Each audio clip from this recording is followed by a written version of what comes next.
What's up, everyone? Welcome to For Real Movie News and Reviews, and we are in the middle of South by Southwest happening this week. Only, a couple more days left, and I decided, actually me and the Taylors decided that we would hop on the line and discuss the couple days of the festival that have happened so far. I think that there is a bunch to discuss and some interesting things to talk about now that we actually can talk about movies that we've seen. So I would like to welcome from our own For Real Movie News and Reviews, Taylor Beaumont, and of course from Drink in the Movies, Taylor Baker in Seattle. And for reference to our viewers who have not followed us, I will probably be referring to Taylor in Vancouver as Taylor in Vancouver and Taylor in Seattle as Taylor in Seattle. Guys, welcome. I'm happy that we're able to do this. Howdy, yeah, happy to be back. Thanks for having me. I think that the listeners would appreciate you referring to each of us as Taylor B, though. I think that would really clear things up for everyone involved. I feel like we tried that at one point. I feel like that didn't work. So, new ideas. But if we want a really comical episode, I'll revert back to that. Full disclosure, I'm on whiskey in the spirit of making St. Patrick's Day last through the weekend. I am on Proper 12 today. So, woot. That should make this pretty interesting. And also a disclaimer, I'm trying to keep up with South by Southwest, but this has been a very crazy week for me. So in a bit of personal news, my husband and I we had an offer accepted on a home, and that means that this week we've been doing a whole bunch involved with that. So Saturday is going to be my day to watch a bunch of South by Southwest stuff. So Taylor's, I might let you guys do a lot of talking on this one. Totally, I feel you. Yeah, a lot happens. I'm in my process of my own move and new living situations as well. So yeah, new background going on here. There is a new background. Yeah. Yep. Lots of changes. A lot in life going on right now. So Taylor in Seattle, I'm going to start off with you. Let's get your general sense of South by Southwest right now. I mean, I was able to talk with you a few days ago about what our expectations were. A couple days in, how are you feeling about South by Southwest? Documentaries are bad. 1/4 to 1/3 of features are good. Mostly the features that are also that were like at Berlinale earlier this month, like language lessons. I really loved that. I think Ninja Baby was at a couple film festivals and like through the end of 2020 into the beginning of the year. So anything that kind of crossed over. Right now we're talking during Violation screening. There's another great film that we saw at Sundance earlier, or those of us that matter in this chat saw at Sundance earlier this year. But yeah, it's an interesting lineup. There's mainly just like a lot of music related documentaries that are totally vapid and empty of like any formal dazzle or like risks. It's all just very much, clean CNN films looking style documentary stuff that doesn't really get into anything nitty or gritty or excite me visually. But how about you, Taylor B? Yeah, how do you really feel, Taylor? Taylor B, what's your take on South by Southwest so far? Overall, a fairly positive experience, just in terms of how I have been experiencing the festival.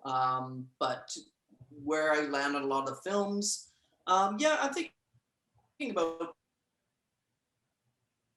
I've watched. I've been really kind of grabbing onto, and it has made me think a lot, has made me want to write a lot and things like that. So yeah, but then there have been some definite low points, some films that just didn't quite connect for me. Some of the documentaries, I'll echo what Taylor said, just felt like they were only skimming the surface and not really trying to plunge into anything more substantial. And and then some narrative ones, just as we were talking about earlier, they just feel like they don't need to be movies, or like, why is this a movie? It just feels like it could have been condensed into an episode of a TV show, or it could have just been a short, or it just like the content just doesn't feel suited for a movie. There were a couple of cases like that, and a couple of films that just kind of fell on their faces for me. But for the most part, it's been good, and I've been juggling other stuff in the background as well. So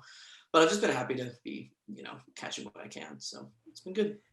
Yeah, so you guys are mentioning documentaries, and I've seen a few of them. I've enjoyed the documentaries that I've seen, including I think We Are as Gods. I had a chance to talk with those directors, and that interview is online right now on moviesforreal.net. Yeah, so on the subject of documentaries, I guess, did everyone get a chance to check out the opening film for the festival, Demi Lovato Dancing with the Devil? I don't think Taylor in Vancouver can watch any Spotlight films. Is that I correct? have been barred from quite a lot of films in this That festival, sucks. which is also kind of a bummer. Yikes. That being one, and a lot of the films today were just all geo-locked for US only. And, Violet was, I think. I think Here Yeah. Before Yesterday was. I know Tom Petty was. yep. Did you get language lessons up there? I know you had Ninja Baby. I caught Ninja Baby, but no, I can't access language lessons. Shit. And the Spine of Night, I also can't access either. It's also Oh yeah, that one's supposed to be screening tonight, right? yeah. Yeah, it's screening right now and it's sold out. Yikes. So, Well, I was going to talk about Demi Lovato because Taylor has, I mean, it's a major Oh, go ahead feature. and talk about it because it's at best something that goes inside of a trash bag inside of a trash can. But I mean, if you just throw it in the general direction of your dumpster, that's the right place to go. Oh man, you're going to have hardcore Demi Lovato fans disliking this video. I've already dealt with them in the comments and Letterboxd. Don't bring them to my videos. Demi references them within her documentary. She Yeah. says that a lot of her fans are fine, but there's some crazy ones, and there are. Yeah, that's true. So Taylor in Seattle and I had a chance to talk about what we expected from South by Southwest. Taylor in Vancouver, I guess this is a good opportunity for us to get your experience with it, because I don't think Taylor in Seattle and I were very gentle about the experience so far. So I don't know, how have you been feeling about the South by Southwest platform and experience compared to other film festivals that you've been to? well, for the most part, I've been enjoying the platform. I think I've been a little less engaged with this one though than I have been with other platforms, and that's partly because there is the element of like catching the premiere and everything like that, but a lot of them are just kind of now available for this like little period of time on demand, and it hasn't, as a result, it hasn't lit a fire under my ass to go like watch things and be in my seat like right at the certain time, at the specific time. Whereas like Sundance, I was kind of more gearing up for that. They had like the little chat rooms you could go in before the screening and kind of talk with other people that were like in the theater with you. That kind of brought me into it a bit more. Whereas this one, it feels a bit more kind of spacey and out there and kind of that disconnected. I also actually, sorry, I'll let you get to your point, but actually that's something that I have thought with this festival is, what is the point of the screening windows when the movie goes to video on demand right after the screening window? So you I can can start. explain that because they started on Tuesday. They started on Tuesday. Yeah, that also doesn't make sense, does it? For a second, I was like, what am I missing here? What's happening? I don't know. Okay. Yeah, I mean, ultimately, like there's a screening window, because similarly, like that's similar to Sundance, but the movie goes, the vast majority of the films go to video on demand right after that screening window. So you can really start anytime in that screening window or start right after the screening window, and it really is kind of the same thing. The only ones that it mattered for are the 3 spotlights, which had a 4-hour window to watch. Yeah. I don't think any of them actually exceeded a 2-hour runtime. So you could have started 2 hours after and then still completed. So everything was essentially on demand. I guess I wonder why they wouldn't just explain those exceptions rather than having to explain this window situation for everything. Like everything's just on demand, except for these 3. Like that would have been a much cleaner way to explain how the viewing experience is going to go, because the windows don't matter for everything but 3 films. I But would. why do some movies autoplay when you click on them and other ones you have to click the watch Now here that's button? another thing. Okay, Taylor in Vancouver, I'm sorry, I totally cut you off. I'm gonna let you finish your point. And we'll come back around to that because that was also very, very strange. Oh, I kind of forget what my point was. Sorry, I But almost thought I was gonna do that. My bad. yeah, just no, just in terms of my experience, yeah, that was another thing. I found the just navigating the festival guide was a little clunky, and just like navigating the different sections. Obviously, we could zero in on the film portion of it, so that made things a little easier. But I feel like if there's people out there that are trying to get some music component and the VR and stuff, like there's just a lot.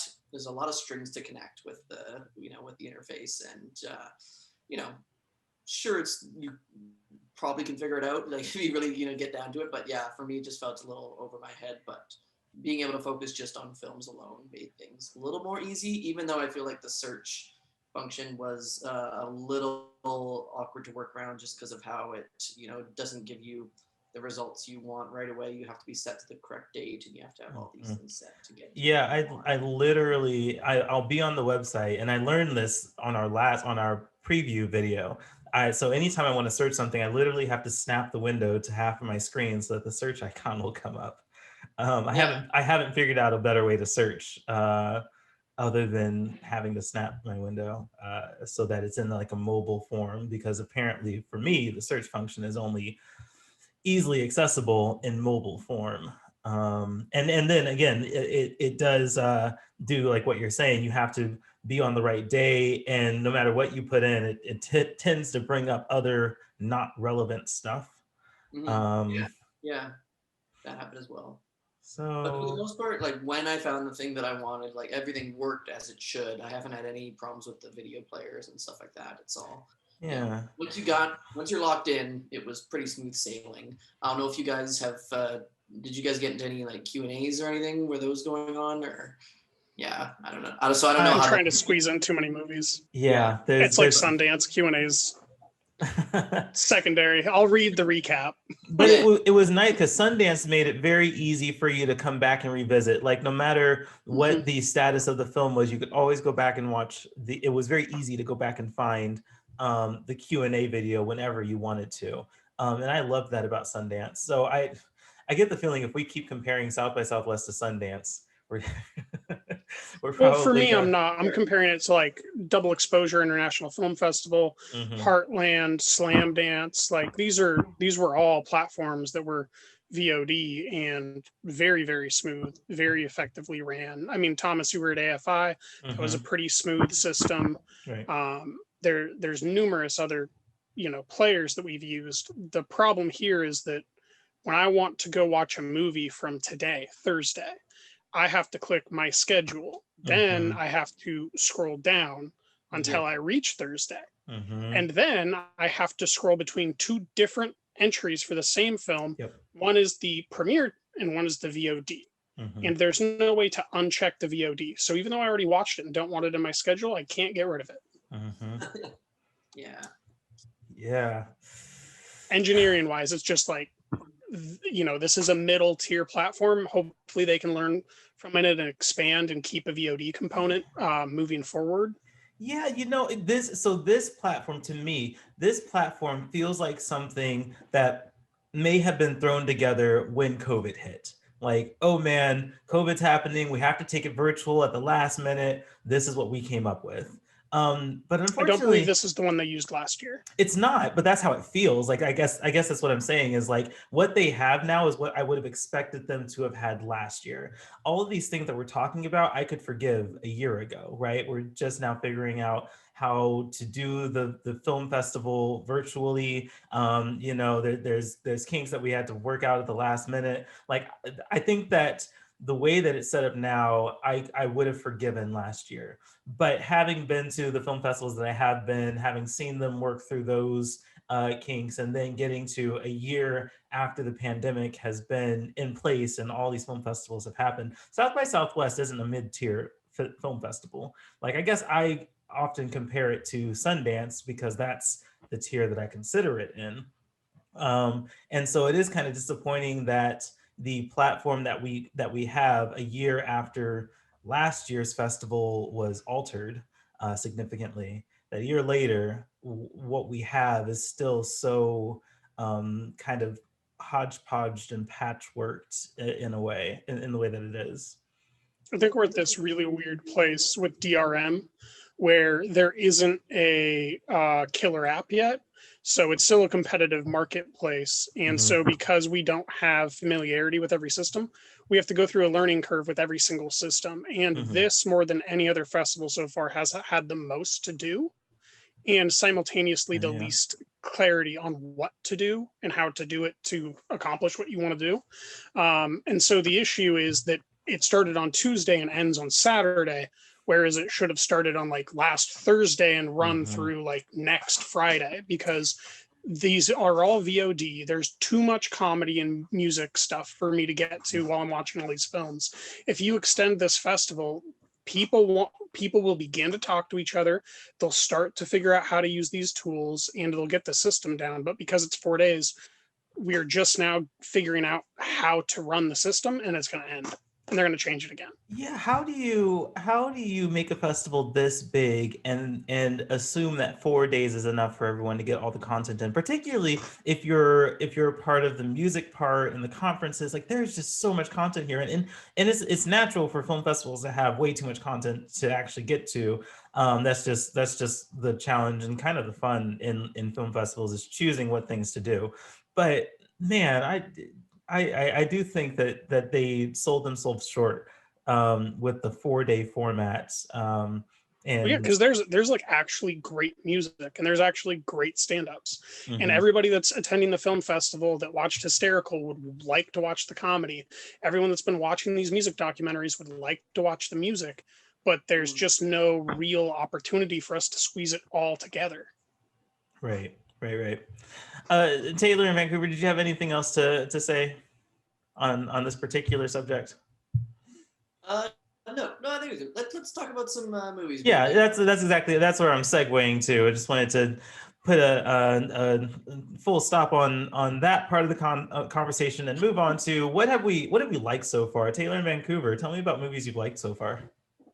So we mentioned Ninja Baby earlier. I really dug Ninja Baby. It's got a lot of charm. It's funny. Like, it's got a pretty wickedly funny script, and yeah, while I think my first impression when I finished the film was just like, I was sitting like, that was pretty good. I've since come around to like, okay, yeah, that was pretty great. The cast is great. And I mean, yeah, it'll draw its comparisons to like your Junos and films like that, but it's from Norway. It's got that, it's that fresh Norwegian take on things, and it's totally updated for a more modern comedy feel, and it just feels fresh and fast paced and fun. It was really good, and I also really enjoyed Swan Song, which we were talking about earlier as well. I know you don't share that, but we did have a very small conversation about Swan Song, and yeah, I'll get around to that. We don't have to go into all that, but yeah, I enjoyed Swan Song personally. I'm a huge fan of Udo Kier. I'm not sure if I'm pronouncing his name right. He's a fantastic character actor that's been in like hundreds of films, and you know his face, you know who he is. He just never really gets the spotlight that much, and he does in this film, and it kind of feels like a film that came out in South by Southwest back in 2017 called Lucky, which did the same thing for Harry Dean Stanton, and was in many ways a very similar film, and that it focuses on a man in his twilight years, reckoning with the end of his life and the end of everything, reckoning with his passion, where he can find a place in the world when he has not much time left. And it just struck a chord with me. I thought it was very, very sweet, bittersweet in the end. And then on top of that, I'll just mention one more, which is See You Then, which I really liked as well. Again, like it's this one's just a super simple kind of premise, two old friends getting together to talk again, but call it like a My Dinner with Andre kind of type scenario. But Yeah, just really well-written characters, well-written dialogue, keeps you focused, keeps you engaged throughout, but is also not that long. It's like just a nice lean 70 minutes, but it still goes a lot of places in that short amount of time. And yeah, and everything's very sensitively done as well. So really enjoyed it. Yeah. Yeah, See You Then is one of the movies that has aged well in my mind because I liked it the first time that I watched it, but then I watched it a second time and liked it even more the second time. And then I talked with the director and both lead actors, and that interview is also at moviesforreal.net.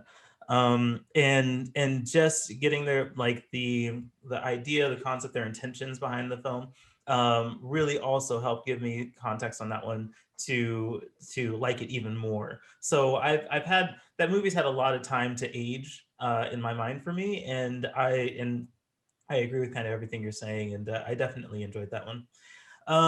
Cool, thanks for that, Taylor in Seattle. Let's hear about things you liked. Yes, I like how you changed that. You asked him movies and then just things that I like for me. It's a great intro because my favorite thing is actually The Girlfriend Experience, season 3, episodes 1 and 2. Oh, It has the interesting. best cinematography by far of the festival. It's really, really intriguing psychological take on this premise of the girlfriend experience, which Soderbergh started initially in 2009, quite famously, with just like a walk and talk with a rough screenplay and open dialogue. This is like a neurology, like very, very complex science doctoral candidate who decides to exit school and begin working as someone who provides the girlfriend experience while simultaneously working for like a relationship startup data mining company. And it is truly fascinating way to explore these ideas, and the camera work is just so great. Really good performances. Can't recommend it enough. Episodes 1 and 2 are, I think, VOD until the end of the festival. Oh, and episodes 3 and 4 are not? Just 1 and 2 are available at the festival. Okay. It's like the premiere before the premiere. I think Got that it. the show proper starts later this month or early April. Okay, cool. And that's on Stars. But back to films. My favorite film of the festival is Natalie Morales's directorial debut, Language Lessons, across from Mark Duplass. It's a movie made in COVID. It is of the COVID times, right? But nobody wears a mask. Nobody talks about COVID. She was just at the bar the other night. It just so happens Mark Duplass's character needs to learn Spanish, and he lives in Oakland, and she lives in Costa Rica and is an affordable Spanish teacher.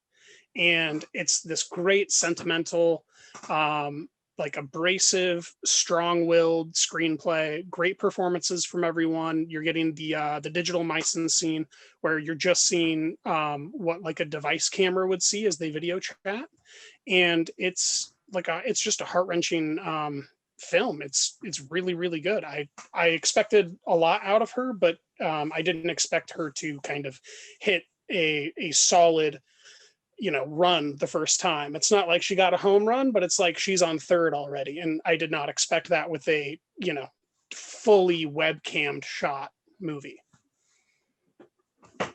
And Taylor, I wish you could see it. I think you'd like it. I don't really know exactly what you like, but I'm starting to get a sense for it. And then I'd echo Ninja Baby. Love it. Absolutely love it. It's I guess I could see the Juno comparisons, but it's just so snarky, and she has so much like agency within the film. Like everything is about her. She's already independent, and everything's essentially her choices. And I really, really liked that presence in the film.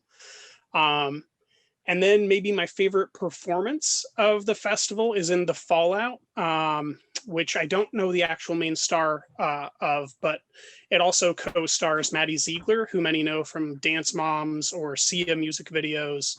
And earlier this year, Sia's debut feature, which many people hated, Music. But she's absolutely great here. I think that Ziegler is going to be a star essentially in about 4 years, 5 years. She's in West Side Story from Steven Spielberg coming up later this year. I expect really big things out of her, and the film itself is a great little project. And then Thomas, We Yeah. Work. We've been talking about this documentary you together stole my for movie. 2 weeks. I was waiting for you to stop so I can talk about WeWork. Nope. I got one more. That's the only documentary that makes my list, notably. And the last film I'll mention has sumptuous, only naturally lit cinematography, and that's Bantu Mama. And it is just kind of an almost transcendental experience where you follow a woman's journey. She goes on vacation and is involved in a car accident after being arrested, and then flees the cops and begins living with parentless children in kind of the favelas. It's a gorgeous looking film. Yes. So, gosh, I wish I have seen these movies by now, but Saturday, like I'm taking notes so that Saturday, since everything is VOD apparently, I'll be able to get around to these because they all sound really great. I think you stole my movie, Taylor, but WeWork is probably, of the ones that I've seen, my favorite movie of the festival so far. I have and the best documentary of the festival. And the best documentary of the festival. Yeah. It's really, really good, and it reminds me a lot of the Fire Festival documentaries. It's different in nature as far as the subject matter, but just kind of like the level of deceptiveness that was involved with the WeWork scandal. Is it kind of, there's a little bit of a comparison to draw there. So if you like, I think if you like the Fire Festival documentaries, you'll enjoy this one. I can't specify which Fire Festival documentary it's more like, because I can't remember which one was on which platform. I think it's more like the Netflix one. Was that because there was one like there was one that, or whatever the Hulu one was. There was one that focused on like the perspective of Brother Man who put on the Fire Festival, and that was a very like kind of anti I think that one focused a lot on his perspective, but the one that just kind of focuses on the events that happened, like that's pretty much what WeWork is it follows. I don't know. That was like Tiger King. I don't remember that far back. I don't know. Right. But WeWork it follows the rise and fall of WeWork at its pinnacle time, and I think the revelations that happened, the documentary does a really good job of getting the right subjects to talk about how things unfolded, and it's captivating. It's very interesting to watch and follow it, and it's like if you were following the actual events in real time but condensed to an hour and a half. So that is my favorite film of the festival so far. See You Then definitely ranks really high with me. Like I said, it's aged very well in my mind, and I've liked it a lot. And I think the other one that I would probably mention is probably The Feast. I loved the atmosphere and the tone of that movie, the cinematographic style of it, the set design. It's very atmospheric, kind of thriller, and I think the third act gets a little bit off track and kind of goes awry a little bit, but I do like everything that led up to it, and that's another one that I got to talk with the director and writer of it, which is also on moviesforreal.net. I promise I'm not just picking movies I did interviews with. Like, these are actually No movies one believes you. These are movies that actually like they stuck with me, and that's why I did these interviews, because Sure, try not to blink while you lie. Go for it. You're funny. You're so funny. No, I think that I do these interviews because Taylor sees it. Look at all that blinking. Oh my Lord. Whatever. I do these interviews because I think that these movies are interesting, and if the movie wasn't interesting, I wouldn't do the interview. So the Feast is one that stands out as one, like at least the first 2/3 of the film is something that I would recommend, like any like horror thriller fans watch, because it's so well done leading up to the climax, and then it gets into kind of some gruesome horror genre tones that I think derails it a little bit, but I liked it enough to mention it here. I do think I'm going to see a lot of other movies that might, who knows, where they will land on my list, but just of the ones I've seen, that those are what stand out to me. So yeah, still are there any more guys, are there any more like premieres happening after today? No, today is the last day of new release programming, but I just have to mention, I can't wait till you're editing this video and you see how many times you blinked during that last segment, because it is phenomenal. It's like you had an eyelash in your eye for 3 whole minutes. I'm going to blame the proper number 12 on that. Depending on how quickly you get this out, I guess I'll recommend movies to people in America and to you specifically, Thomas. Okay. I think that you're going to like Violet. Oh, really? Okay. Which stars Olivia Munn. If you have a slot to it, I think you'll actually dig that. It's not one of my favorites, but it was strong. Really original voice, competently put together. Here Before, I think it was competently put together. Man, Here Before, I've started Here Before. 2 movies that I've started, but then ended up having things that I needed to do. Here Before and what's the other, the midnight one? Broadcast Signal Intrusion. I've started both of those and I want to finish both of those. So those will be on my list of things that I finish. Okay. Off season, I personally didn't really care for it, but it is a tonally much more deft than most of the horror films at South by Southwest title. It ends in a way that I could predict, but if you're not familiar with that genre, you might not guess. But as someone who loves those fellows who made Synchronic, I think Off Season is going to be very much like in your wheelhouse of things that you like. I love Jason Vincent and Aaron Moorhead. They are so cool. Those guys. And then lastly would be Violation. I think that everybody needs to see Violation. It'll be on Mubi, I think, in like a week or something. But since you're at South by Southwest, might as well watch it for free as part of the festival. And I know that Taylor can echo that sentiment because that movie is fucking cool. I said Jason Benson. I meant Justin Benson. Let me go ahead and correct that. Yeah, you guys sound like you're naming off some really good movies, and I think that this is one thing that I'm appreciating about South by Southwest is the opportunity to catch up on stuff. Because I'm pretty sure today is like you guys said, the last day of the premieres. So that gives us Friday and Saturday to catch up on all of these recommendations. And so I want to turn this video around really quick so that we can get these recommendations out to people and they can have that last 36, 24 hours to catch these things that you're talking about, because they all sound like really, really good films. And it's nice that because I got concerned early on in the festival that there weren't going to be enough like really strong titles at the festival. I mean, I've seen things that I've personally liked, but like when I again comparing to South by Southwest or by comparing to Sundance, there were a lot of really strong titles every day at Sundance. So right, well, you can tell that it's Sundance literally had a $25 million buyout on the opening night, right? Like there's nothing close to that here. I think Language Lessons will get acquired, but I think that, $5 million would be a delight for a movie like that. Ninja Baby is probably the most, crossover type of a film. WeWork already has distribution. Girlfriend Experience, which I mentioned, already has distribution. Tom Petty already had distribution.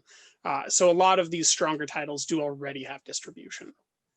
Actually, so Sound of Violence is also one that has distribution, which I thought was interesting. And I think that having talked with the director on that one, it's something that I'm learning, that I've appreciated. It's a movie that I've appreciated, but I think that horror fans are going to like that one a lot because of the like violence that's involved with it, and so it's nice that that one also has distribution. And I'm always happy when these film festival films get distribution. It's really cool to see independent film be able to get out to the mainstream and not just stay stuck in just the film festival circuit. Like, the whole point is to get out to as many people as possible, and that's being acquired and being distributed. So Was it always, acquired at the festival? that's a good question. I learned this because I talked with the director, and at the end he mentioned that I think in May he said it got VOD distribution. VOD, and he said hopefully in theaters as well. So I don't know who is distributing it, but he said at the end of May, and I can't remember the date offhand, but maybe this will entice you to go watch that interview.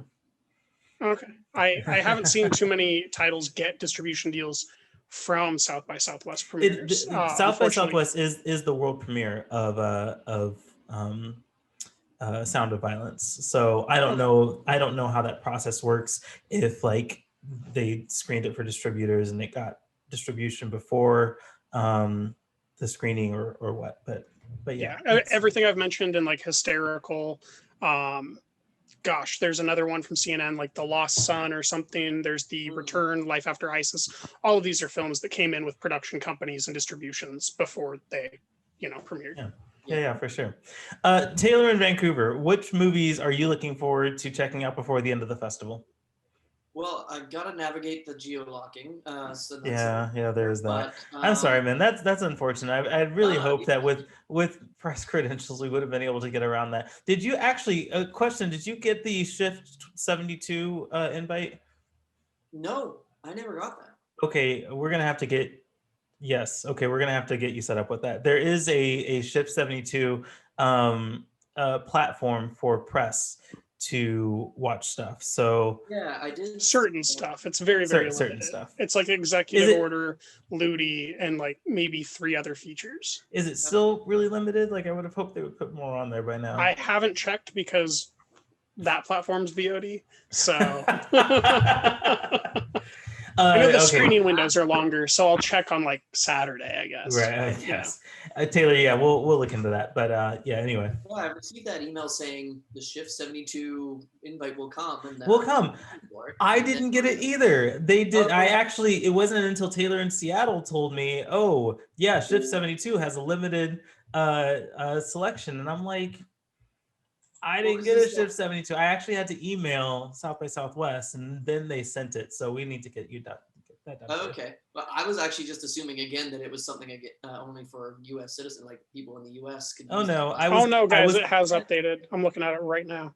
No, there's more titles. I was ghosted on that too, so we just need to. Oh yeah. So we'll send an email out for you tonight. Yeah, but I'm just gonna, I'm not trying to. I wouldn't say I have a bunch of films that I'm just kind of now waiting to go through, but there are a couple that I think I still would like to add to my watch list and still would like to get to. I am kind of interested in the Clerk documentary, the Kevin Smith. I mean, like, not his biggest fan, but he's an interesting enough guy. I would like to learn more about him, and I am a fan of Clerks and those early films of his. Have you ever listened to any podcast episode? Sorry, like, have I listened to a podcast in general? Is that what you're asking? No, with Kevin. Kevin has 7. You know what I mean? No. He has one with Scott and one with Mark, and like he has all these different podcasts. Have you ever listened to any of them? Okay, sorry, no, I haven't. Okay. It's like if you spend 1 hour with him in a podcast, you'll basically hear everything you hear in the documentary. But if you haven't, then it's a great introduction. Okay, yeah, so that's why I'll probably check it out. I think Executive Order and Ludi, which you guys mentioned, I think I would still like to try to get to. Executive Order is good. Okay. Yeah, I think I was apprehensive about it at first, but there are some really good performances in that one, and I don't know, it's interesting to learn because I mean it's fictional and it takes place in a fictional future, but it is interesting to know that their society is so broken and fractured that this is a movie that is necessary for that region. But great performances and an interesting perspective on like racial tensions in the region.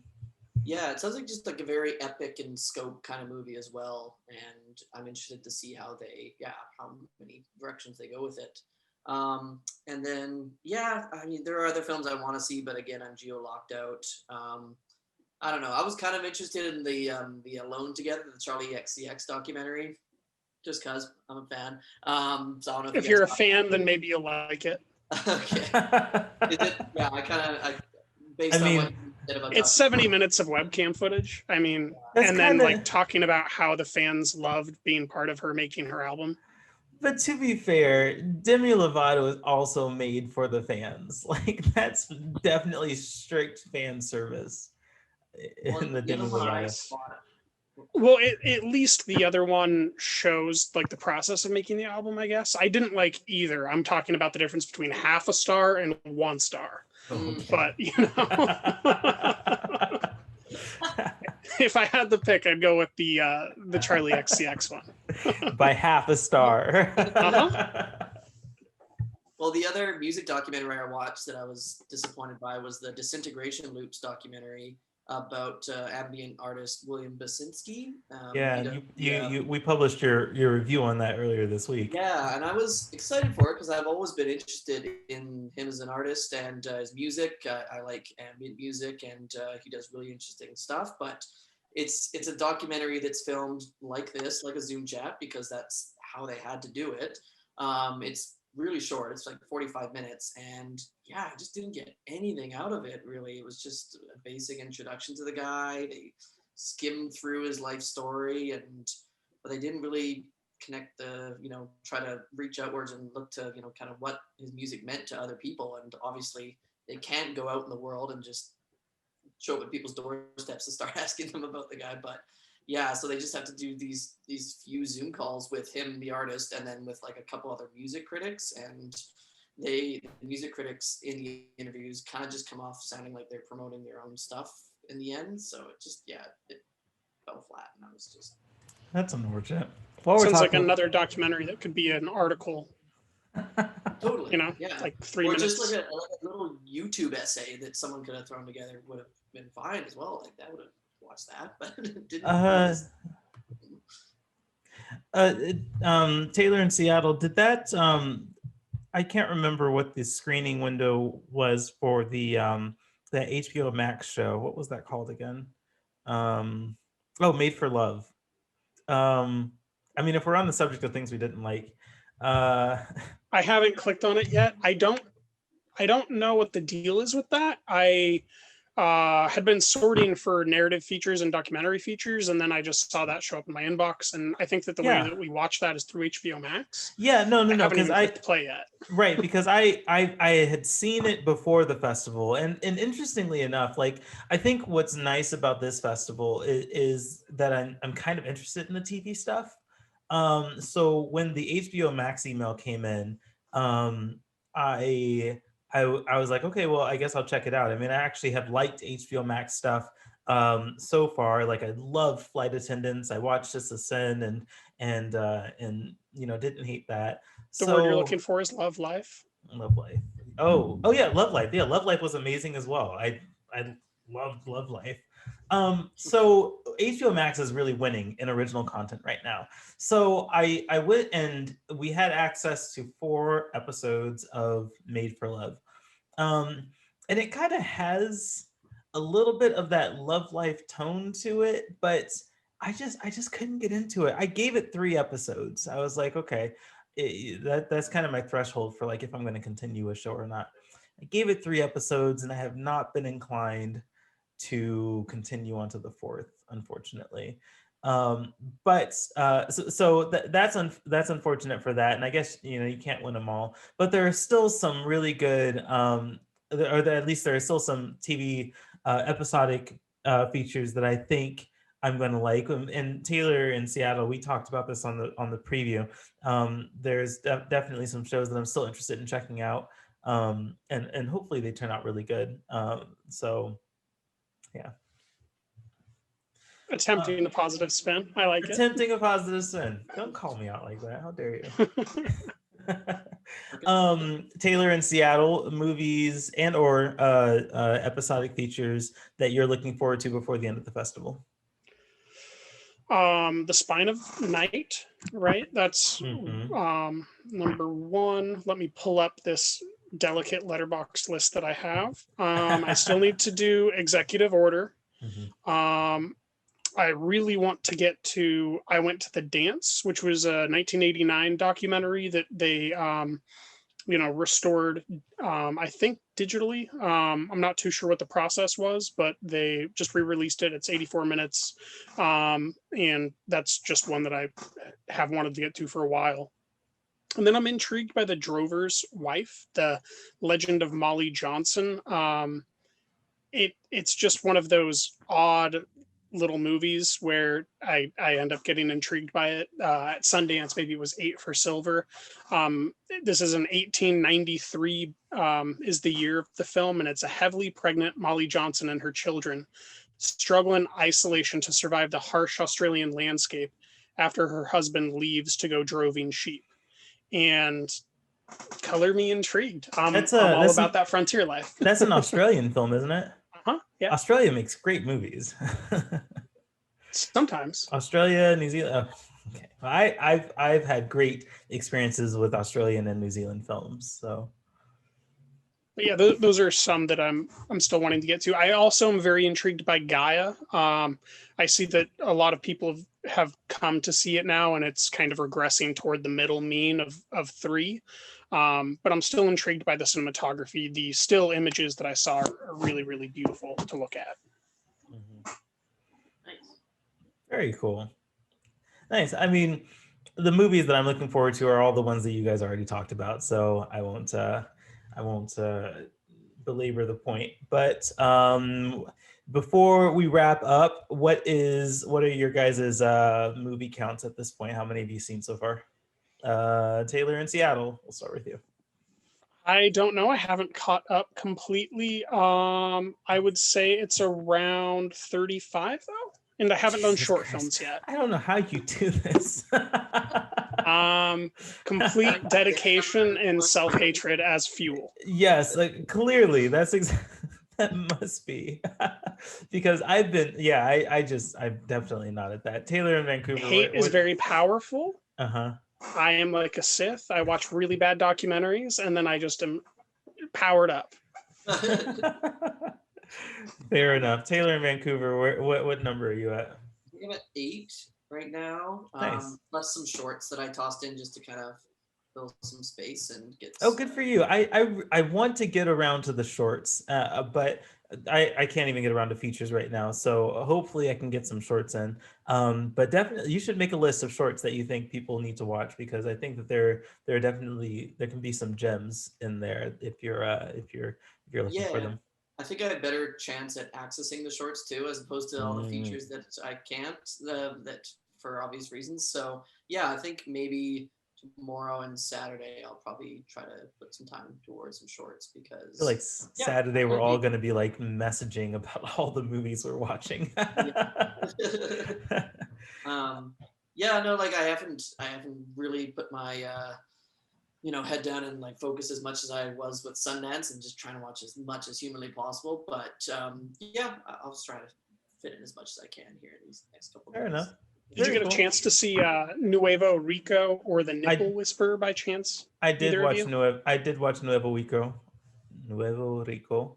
And I actually it's different. I do want to write a review on it because it's like the animation style is so unique, right? It's this blend of like experimental with anime, but the style works. Like after I think the first like just 4 or 5 minutes of it, I'm like, this is really weird. But after that, like you acclimate to it and you get used to it, and then there's a story that they're trying to tell and kind of a point they're trying to make when it comes to fame and identity. And so I think it's there's more research I want to do on the filmmakers and kind of the background of it. But just on the surface, like if you're into like experimental or kind of new age types of animation. It's a very interesting kind of documentary. I won't say it's not bad. I just have more to learn about it, you know. Yeah. Sorry. Did either of you see the Nipple Whisperer? No, By but chance? somebody tell me what's going on. I'm just, the title is Yes, yeah, it's an interesting title. I think that one's actually on shift 72 right now. It is. I believe most of the short films actually did pop up over there. But it has Denis Lavant, who was in the Leosh Carax film, Holy Motors, if you remember or saw that film at all. And he's like one of my favorite, like, crazy out there, like completely body acting actors. And the title of the film happens to be The Nipple Whisperer, but I'm just interested in seeing, him perform in general. And I haven't made time for it yet, but I was hoping that it was good. I wanted to go in feeling positive and confident so that would translate into me having even a better time. But I guess I'll go in blind and hope for the best. Sometimes going in blind can help facilitate that positive experience that you're hoping or for. You accidentally watched things like Demi Lovato. Accidentally? Who accidentally watched what a Demi title Lovato? on that. That movie that series sold out so quickly. I don't even know how I got a spot in that. I really wasn't expecting to watch that at South by Southwest. But to each their own. Yeah, I mean, propaganda at a film festival. What could be better? I feel like we need a whole podcast episode or something just on the Demi Lovato series. I think that would be a very fascinating because we could get into like Taylor Swift and whether or not her beef with Scooter Braun is legitimate, and whether or not this YouTube docu-series is really just kind of basically propaganda for him and his company. What's interesting is I don't think we disagree on the purpose of this documentary's existence. Mm-hmm. I think we just disagree fundamentally on our ideology ideas. Yeah, that's it, right? Like I didn't mind. Okay, I guess we're on Demi Lovato now. I didn't mind the format of the documentary just because. You mean the propaganda format? The propaganda format. I'm not even going to disagree with you there. Like if you're not a fan of Demi Lovato, you will watch this and be like, why am I watching this? In Soviet Lovato, we are all fans. It's like if and we talked about this, Taylor, in Seattle. There's nothing in this documentary that we didn't know or couldn't assume. It's when they talk about the situation and everything that happened, they approach it from like a revelatory perspective, like, oh, we don't talk about this, or oh, I didn't know that this was going to be a subject. Or no, they talk about themselves just like with deep ego and self-aggrandizement, right? Like the entire first episode is just like, we shot a documentary that you're never going to see because it has the truth. But this documentary is the truth, even though we're telling you that the real truth is in a documentary you'll never be allowed to see. I think you just miss the fact that this is really just for people who love Demi Lovato and just want to feel like they know more about her. And do you want me to go to the Alaskan gulags? I get it, man. I don't want you to do anything. I want you to give your honest perspective, regardless of how many dislikes I'm going to get on this video from from one person with 900 sock puppet accounts. You're gonna fuck up the SEO on my videos. It's fine though. You know what? Organic content. I like that. I don't want to curate.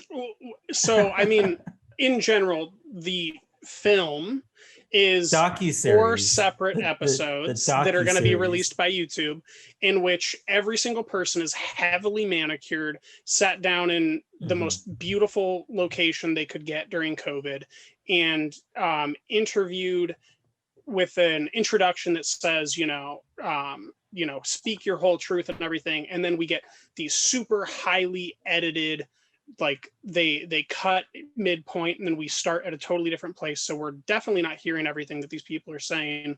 The brutal stuff, like Demi getting her blood pumped out one side and into the other, we talked about, and how like, okay, that's interesting. Show me how you saved your life. No, they cut to black and white animated cartoonish, it's little very thing. crude kind of animation as well. Like when I think of animation and documentary, I mean Flea is a very extreme example, but that was so well done. If you're going to put animation in a documentary, that was a really great way to do it. And then I That saw was the a animation form choice, though, right? Like this is a post hoc. How do we stitch this thing together? But you don't have to. Like if this is I mean, Demi Lovato has a following. Like you're going to get people to watch this, and if you wanted it to be good, then you invest into good production. This has And nothing to do with Demi Lovato. It's about Scooter Braun's successful propaganda campaign. I'm telling you. you say so. And it might be. You might actually not be wrong about that. Like I don't disagree with the idea that this documentary is propaganda, is advertisement. It's marketing, like and to an extent most documentaries He's the about pop stars hero. are. He does He's come also up, the executive producer. He also is, her manager. He profits directly off her masters now. Taylor in Vancouver, I know There might you be haven't some watched self-interest. Taylor in Vancouver, I know you haven't watched the documentary yet, and I don't know if you really care to, but do you have anything to weigh in on this? I don't know what we think about the Billie Eilish documentary. Let's get on to that. I like it. I don't love it, but I like it, and I identify highly with her parents. I think they're great parents. Wait, are you Taylor in Vancouver? Are you have you seen the Billie Eilish documentary? No, I haven't. I was just. You haven't? Okay, yes. Let's just. Pretty good. Let's watch all the pop star documentaries and compare them. Which one is more propaganda? We should. Demi Lovato. Marathon, and then collect our findings. Hey, look, I am tipsy enough to agree to this. Okay. I am not, because I would have to rewatch a lot. But I would say that the most propaganda would be Demi Lovato. And then like Free Britney, even though it's propaganda I agree with, would probably be in there, right? Yeah. Because it definitely is a message. I could go on tangents. Like try to reel this back in. I mentioned at some point we're gonna like wind this down. But You're gonna switch to wine, you said? Wine. Oh, great idea. I'm not opposed to that. I'm gonna get carried away here, guys. So, okay, let's do some final thoughts on South by Southwest before this like goes out, because we're at about an hour now, and this whiskey is I don't working. have to edit. I know you don't. I do. I'm gonna like. Not only am I gonna be mad about the hangover, I'm gonna be mad about the editing I have to do. Let's do some final thoughts. Taylor in Vancouver, let's get some final thoughts on South by Southwest, the film festival so far, and kind of your general feelings on the combination of basically you just make a case on why Canada isn't America and they should remove this geo restriction. No, they can't remove the geo restriction. The Canada said America can't come here, which is funny because it's very distinct from the fact that we have not said Canadians can't come here. It's Canada that said Americans can't come up that way, which I understand. Like I get the restrictions, but anyway, Taylor in Vancouver, whatever final thoughts you have to say. I'll keep it simple. This is my first South by Southwest. I'm super excited to be here, be doing it, be catching these films. I've had some little surprises and found some films I liked, so I'm super excited about that. And yeah, I mean, I also kind of took this week off work in order to catch some films and buckle down and, that's awesome. Do it. So I'm enjoying that as well. I took vacation, but this is work, but it also feels like out of vacation. I'm having lots of fun as well. So yeah, it's been good, and hopefully I can fit in some more highlights before this thing rides out. And yeah. All right, Taylor in Seattle. Final thoughts from you. Don't watch Demi Lovato. Number 2. First thing that you need to know.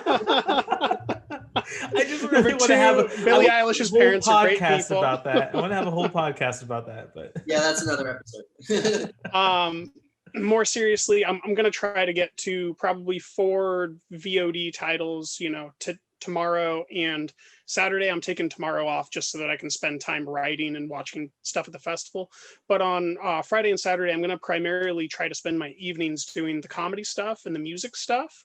I really want to squeeze that stuff in and see some of these up and coming talents. And I want to try this virtual comedy, virtual concert experience. I've done some like virtual Coachella stuff before. It wasn't great, but like, when one of your favorite artists like Donald Glover goes on, it's pretty fucking cool. Of course. So hopefully, that'll be a good experience. Great. Yeah, my South by Southwest experience has been a little intermittent, unfortunately, but that's just kind of how life goes. But I have had a really great time talking with the directors and actors, filmmakers of films. And so those interviews have been a lot of fun for me. Interviews are always fun for me. So I'm enjoying that part of the festival. I have a lot to get to, and I think Saturday is just going to be a really great day for me to sit down, take your guys' suggestions, and just like line them up and watch them. And in fact, I kind of find myself a little privileged that I do have that opportunity to do this conversation with you guys, figure out what movies I should be watching, and then be able to like line them up on Saturday on VOD. So One thing I do want to interrupt just on that VOD point. I want everyone to remember that since we're all on PST, wherever you are, like for us, it's going to end hard stop 10 p.m. Right. So it's ending midnight General Mountain Time or MST, whatever that time is that they're in Austin.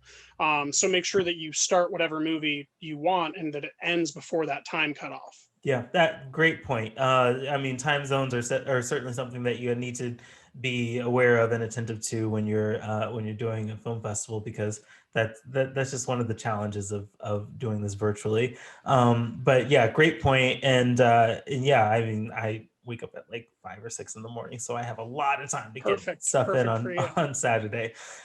So the platform, I hope that they can tweak it, make it better. And as I said before, at Sundance and other film festivals, I hope that these platforms optimize and get better for future reference, even outside of COVID, because this is a great service to offer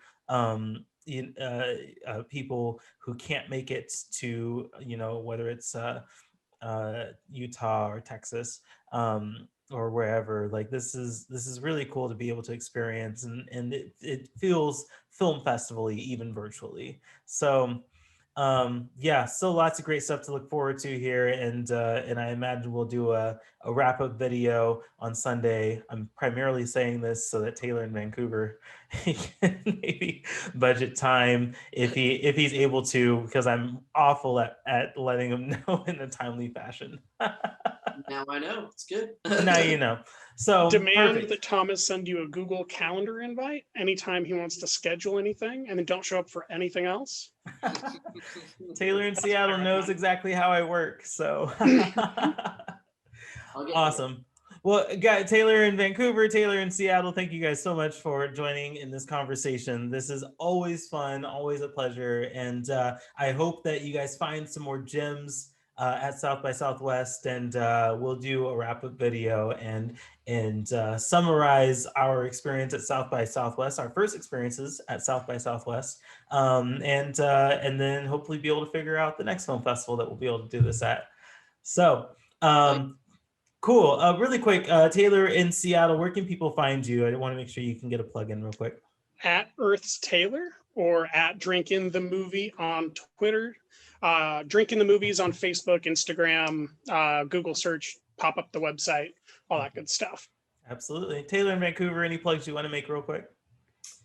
Well, I know you'll get to Movies for Real, but I'll plug it again just in case. Moviesforreal.net, doing reviews there, and yeah, got a lot up there on South by so far, and more to come. So check it out. Check out my writing there, and I'm also on Twitter, Best Reel, and that's best with 2 T's, and that's REAL.